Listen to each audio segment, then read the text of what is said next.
Hello, hello. Welcome to Larry. Hello, welcome to Larry's Library. Tonight I'll be reading Cinderella.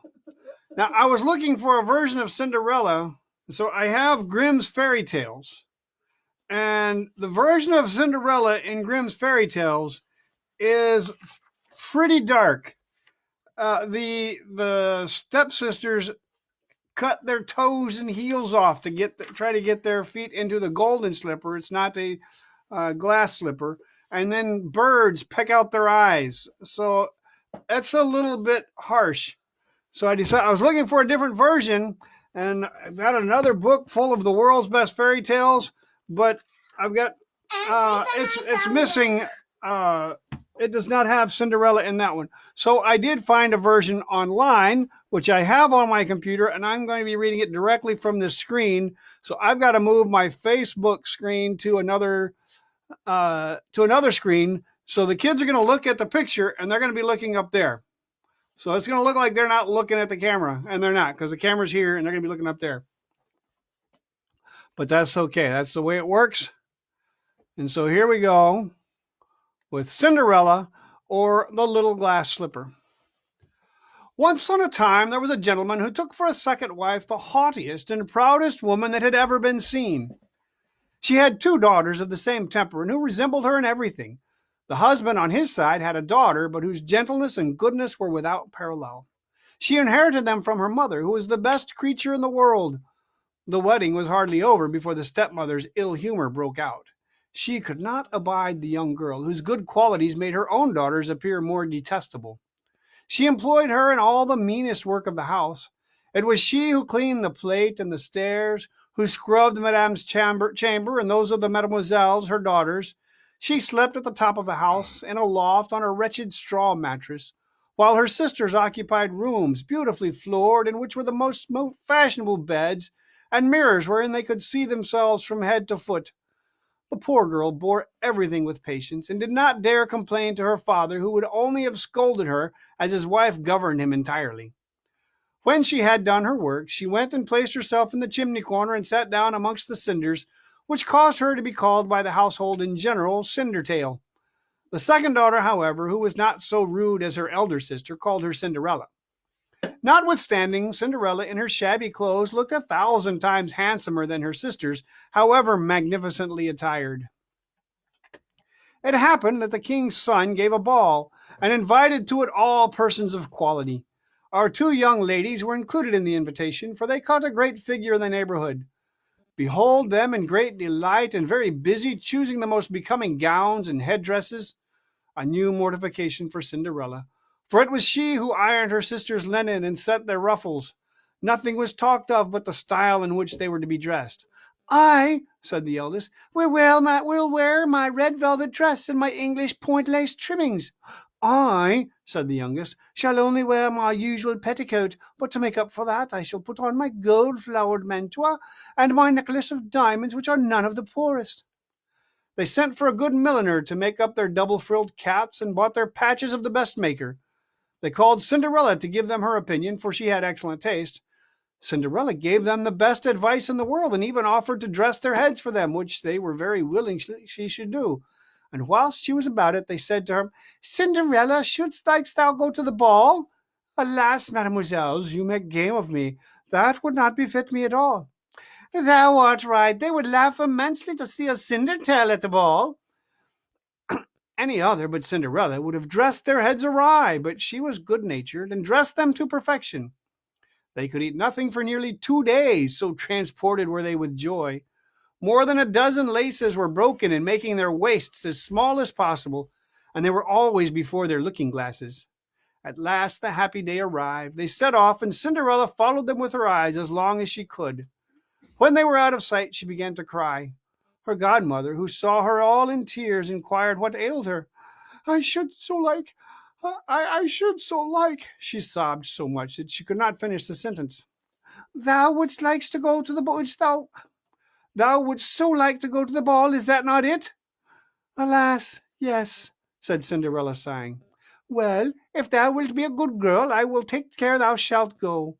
She led her into her chamber, and said to her, "Go into the garden and bring me a pumpkin." Cinderella went immediately, gathered the finest she could find, and brought it to her godmother, unable to guess how the pumpkin could enable her to go to the ball. Her godmother scooped it out, and having left nothing but the rind, struck it with her wand, and the pumpkin was immediately changed into a beautiful coach, gilt all over. She then went and looked into the mousetrap, where she found 6 mice, all alive. She told Cinderella to lift the door of the mousetrap a little, and to each mouse as it ran out she gave a tap with her wand, and the mouse was immediately changed into a fine horse, thereby producing a handsome team of 6 horses of a beautiful dappled mouse gray color. As she was in some difficulty as to what she would make a coachman of, Cinderella said, "I will go see if there be not a rat in the rat trap. We will make a coachman of him." "Thou art right," said her godmother. "Go and see." Cinderella brought her the rat trap, in which there were 3 great rats. The fairy selected one from the 3 on account of its ample beard, and having touched it, it was changed into a fat coachman who had the finest mustaches that were ever seen. She then said, "Go into the garden, thou wilt find there behind the watering pot 6 lizards. Bring them to me." She had no sooner brought them than the godmother transformed them into 6 footmen, who immediately jumped up behind the coach with their liveries all covered with lace and hung onto it as if they had done nothing else all their lives. The fairy then said to Cinderella, "Well, there is something to go in the ball in. Art thou not well pleased?" "Yes, but am I to go in these dirty clothes?" Her godmother only touched her with her wand, and in the same instant her dress was changed to cloth of gold and silver covered with jewels. She then gave her a pair of glass slippers, the prettiest in the world. When she was thus attired, she got into the coach, but her godmother advised her above all things not to stay out past midnight, warning her that if she remained at the ball 1 minute longer, her coach would again become a pumpkin, her horses mice, her footmen lizards, and her clothes resume their old appearance. She promised her godmother she would not fail to leave the ball before midnight, and departed out of her senses with joy. The king's son, who was informed that a grand princess had arrived whom nobody knew, ran to receive her. He handed her out of the coach and led her into the hall where the company was assembled. There was immediately a dead silence. They stopped dancing, and the fiddlers ceased to play, so engrossed was every one in the contemplation of the great attractions of the unknown lady. Nothing was heard but a low murmur of, "Oh, how lovely she is!" The king himself, old as he was, could not take his eyes from her, and observed to the queen that it was a long time since he had seen so beautiful and so amiable a person. All the ladies were intently occupied in examining her headdress and her clothes, that they might have some like them the very next day, provided they could find materials as beautiful and workpeople sufficiently clever to make them up. The king's son conducted her to the most honorable seat, and then led her out to dance. She danced with so much grace that their admiration of her was increased. A very grand supper was served, of which the prince ate not a morsel, so absorbed was he in contemplation of her. She seated herself beside her sisters, and showed them 1,000 civilities. She shared with them the oranges and citrons which the prince had given her, at which they were much surprised, for she appeared a perfect stranger to them. Whilst they were in conversation together, Cinderella heard the clock strike 11:15. She immediately made a profound curtsy to the company, and departed as quickly as she could. As soon as she reached home, she went to find her godmother, and after having thanked her, said she much wished to go to the ball again the next day, because the king's son had invited her.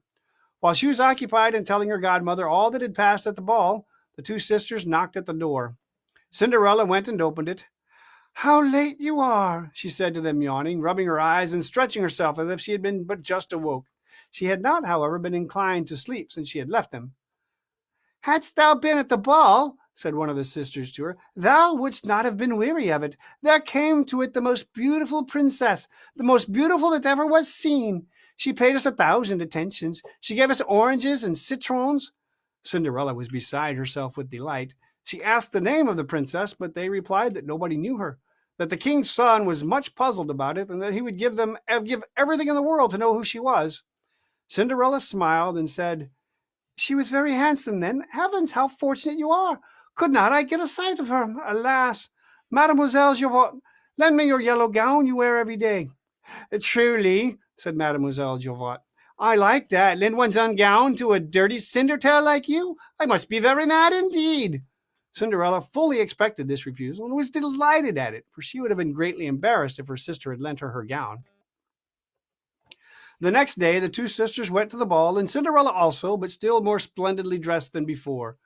The king's son never left her side or ceased saying tender things to her. The young lady was much amused and forgot what her godmother had advised her, so that she heard the clock begin to strike 12 when she did not even think it was 11. She rose and fled lightly as a fawn. The prince followed her but could not overtake her. She dropped one of her glass slippers, which the prince carefully picked up. Cinderella reached home almost breathless, without coach or footman, and in her shabby clothes, nothing having remained at all of her finery except one of her little slippers, the fellow of that she had let fall. The guards at the palace gate were asked if they had not seen a princess go out. They answered that they had seen no one pass but a poorly dressed girl who had more the air of a peasant than of a lady. When the two sisters returned from the ball, Cinderella asked them if they had been as much entertained as before, and if the beautiful lady had also been present.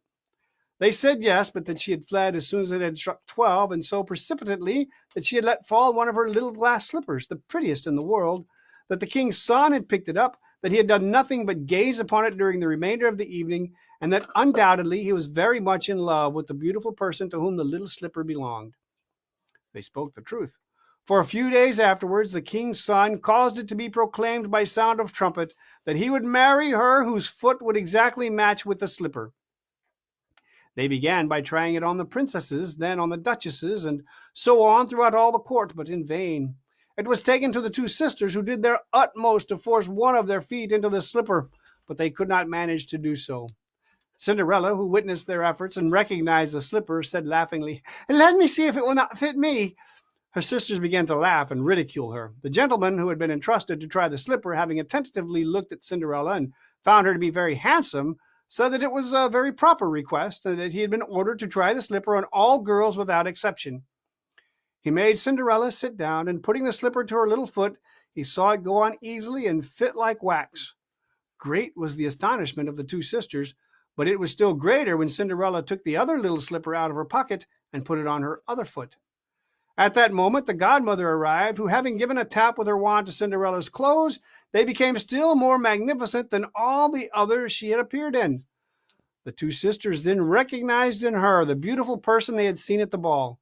They threw themselves at her feet to crave her forgiveness for all the ill treatment she had suffered from them. Cinderella raised, and embracing them, said that she forgave them with all her heart, and begged them to love her dearly for the future. They conducted her to the young prince, dressed just as she was. He found her handsomer than ever, and a few days afterwards he married her. Cinderella, who was as kind as she was beautiful, gave her sisters apartments in the palace, and married them the very same day to two great lords of the court.